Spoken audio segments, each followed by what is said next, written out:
Hi to each and everyone.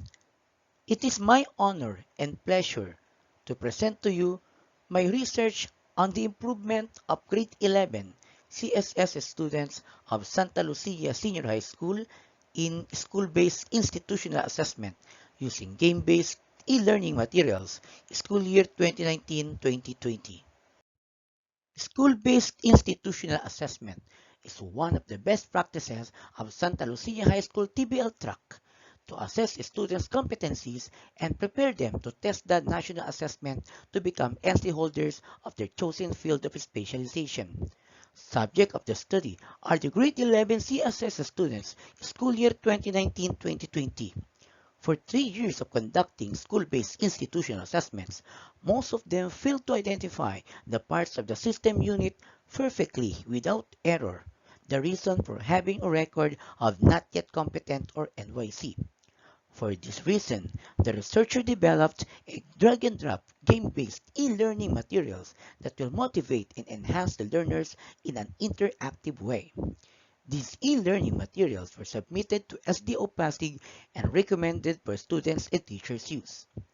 As practice, pre-assessment is required to prepare the students on the conduct of school-based institutional assessment. The trainer of grade 11 CSS students is one responsible for the pre-assessment of COC1. Install and configure computer systems. 105 candidates were subject for pre-assessment. Table 1 on the right shows the result of their pre-assessment. Based on the result of pre-assessment, competency number 1, which is disassembly and assembly of computer hardwares and identifying parts of the system unit, has the lowest number of competent and with the highest number of not yet competent or NYC. A copy of the result based on Table 1 was given to the assessor for future reference, and a copy of schedule for school-based institutional assessment of 105 grade 11 CSS students. After a series of assessments for 11 batches of candidates, the assessor recorded the result in the assessment sheet, which contains the list of candidates to be reassessed. The result of school-based institutional assessment is shown on Table 2 on the right. The assessment result shows that 87 out of 105 students were not yet competent in disassembly and assembly of computer hardwares with identification of parts of the system unit, motherboard, and power supply unit voltage equivalent.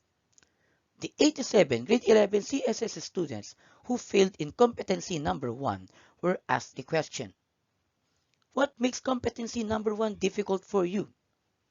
From that question, the following reasons were elicited and tabulated as shown in Table 3 on the right.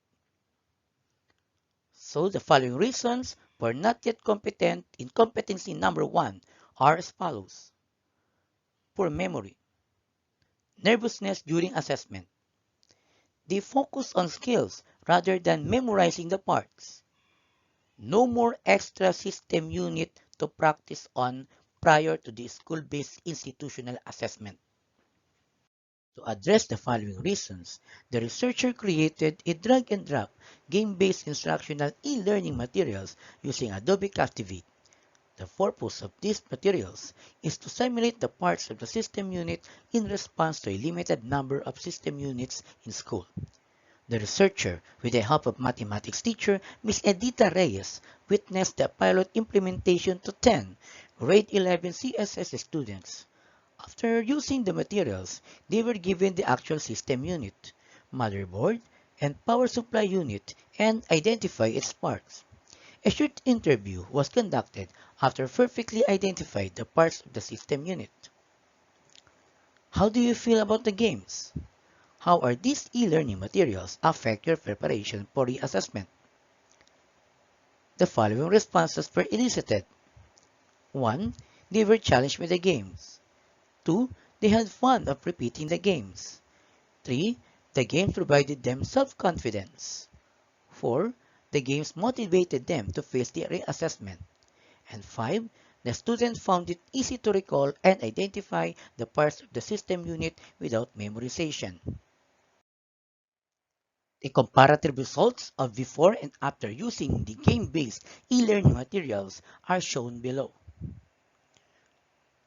Table 5 shows the result of pre-assessment to 87 grade 11 CSS students after the game-based e-learning materials were administered, and all the 87 students were competent.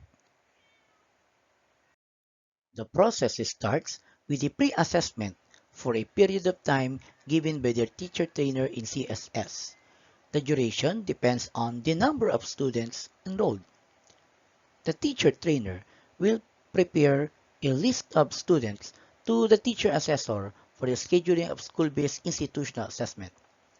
Progress chart was also submitted as evidence that those candidates have undergone hands-on trainings per competency.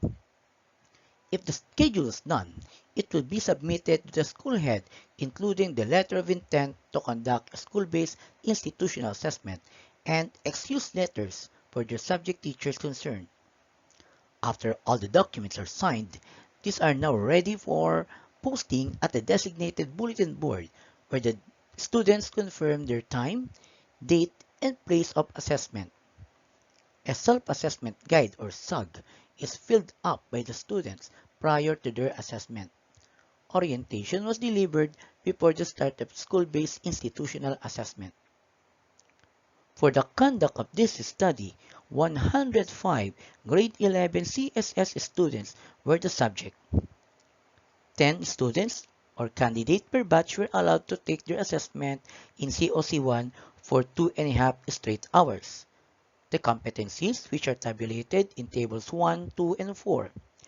After all the 105 students took their assessments, only 18 of them were considered competent and were issued a certificate of competency for COC1, and the remaining 87 students were not yet competent in competency number 1, which is to disassemble and assemble computer hardwares, including the identification of the parts of the system unit, components of motherboard, power supply unit, and back panel ports. 87 grade 11 students were identified and subject for reassessment. All of them failed on what is intended to be identified, as gleaned from table number 2. Each of them asked the same question and elicited responses as gleaned from table number 3. Based on their responses, the researcher developed a game-based drag-and-drop e-learning materials for simulation and give them an opportunity to virtually identify the parts of the system unit in response to its insufficiency in school. During their CSS time, they were provided with these materials as intervention to simulate in identifying the parts of the system unit. Reassessment were conducted after giving them a day to prepare using the materials provided to them. The result of the reassessment was quite successful because all of them were competent. It can be concluded that retention is the number one benefit of these materials. Since our students nowadays are fond of playing games, they will appreciate the lesson most if they can manipulate and win in these game-based materials. Simulating the skill-based learning competencies means better mastery. Time can be maximized during the pre-assessment session because they will be playing these materials while waiting for their turn using the actual unit. It also responds to the problems of the school of having limited number of computer units in CSS. Mastery of competencies to be assessed gives self-confidence among CSS students provided with these materials. It prevents reassessment of students, candidates, and at the same time, a basis for passing the TESDA national certification. Furthermore, since we are in these trying times where face-to-face classes are prohibited, it has a significant role in synchronous and asynchronous mode of deliveries since these materials are offline games. So that's all for my presentation, and thank you very much for listening in. Thank you so much.